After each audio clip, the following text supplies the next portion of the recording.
The clients had rented the apartment for 20 years and had the opportunity to buy it. So they had a good idea about what worked and what didn't after living there for so long. It was a genuine desire on their part to transform the place and allow them to truly make it their home. I really liked the concept of being able to completely open up the apartment and creating the one continuous space.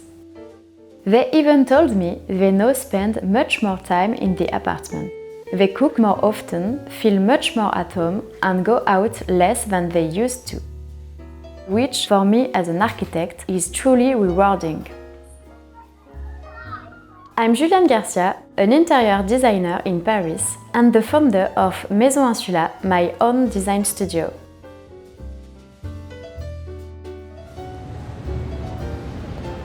The apartment is located in the 11th arrondissement of Paris. It's a central area that offers a vibrant neighborhood life. The building dates from the early 20th century and is located in a quiet courtyard. The clients are a couple of graphic designers. They live here with their dog, Cento. They travel a lot and always bring back art pieces and books from the countries they visit. The apartment has been rented out for at least 30 years. The electrical system was not up to code and some water leaks had left their mark over the years.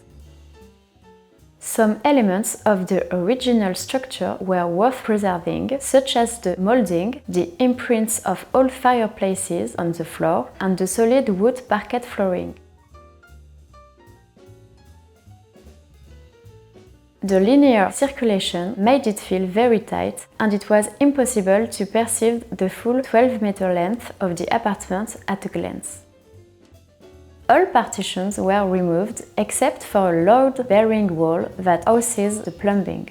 We wanted the kitchen to be part of the living room and give the bathroom more privacy, and created a new entrance for the bathroom to accommodate a laundry space, since they didn't have one before. We divided the living and sleeping areas with a new wall. Floor-to-ceiling pocket doors open up to suggest different paths of circulation across the apartment that will make it feel larger than it is. Is it a book? Is it a mag? I'm a magazine, all right, but a magazine like no other. Look at me go. I'm designy and architecture-y, with experimental furniture and design ideas for your small home coming out my... and specifically designed, page by page, to make you go, ah, and oh, that's cool. Hang out with Italian artist Zuzu in her cave of dreams. Get inspired by Barcelona-based punk product designer Kuro Claret. Try not to smile in response to Camille Walala's Technicolor masterpieces.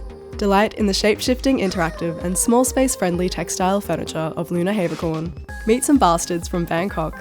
Learn what car crashes have to do with Aldo Rossi's sexy coffee pots and poetic cemeteries.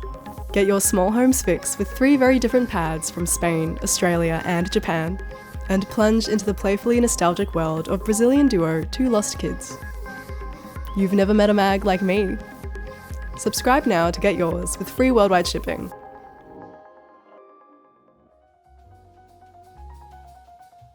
As soon as you walk into the apartment, a small but luminous entry area welcomes you. Right beside the door, we installed 2 custom-built closets that conceal the electrical panel and housed the washing machine along with some coat storage.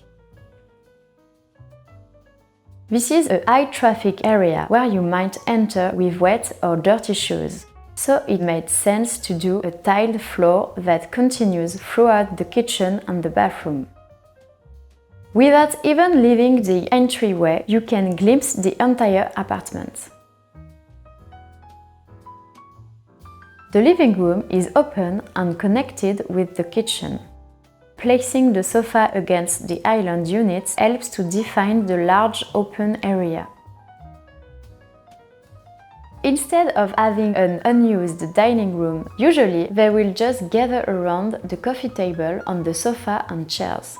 They decided to leave a foldable table in the basement for when they wanted to host sit-down dinner parties. We chose a small frame TV and placed a few art pieces around it to keep the screen as discreet as possible. The space between the former chimney flues and the new partition allowed for a creation of a small niche with wooden shelves for the client's book collection. We didn't want to erase the history of this place, so we decided to keep the floor of the old fireplace but updated the tiles to match the terracotta ones in the kitchen. The kitchen is from IKEA with a custom oak wood countertop that was especially designed locally for this kitchen. The dusty pink tiled backsplash was chosen by the clients and is placed in a grid pattern that gives the space a modern and clean look that contrasts beautifully with the walnut of the island. To maintain a clutter-free look, we hid the fridge, dishwasher and extraction fan behind the laminated cabinets. Before the renovation, I noticed a large sideboard tucked away in a dark corner of the dining room. I specifically asked that we put this piece into the design, serving as a central island. It also had a lot of storage inside for pots, pans and other non-kitchen items.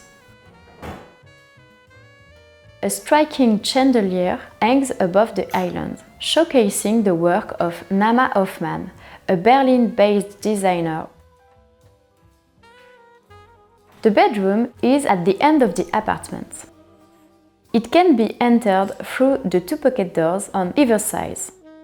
Unlike doors that swing open, the doors can be completely hidden away, which means we can make use of all of the space around the doors. The frosted glass maintains privacy while letting the light in. We designed this room so that, even when the pocket doors are fully open, you cannot see the bed from the other side of the wall. With a headboard built as a continuation of the partition, equipped with fittings and outlets for lamps and chargers.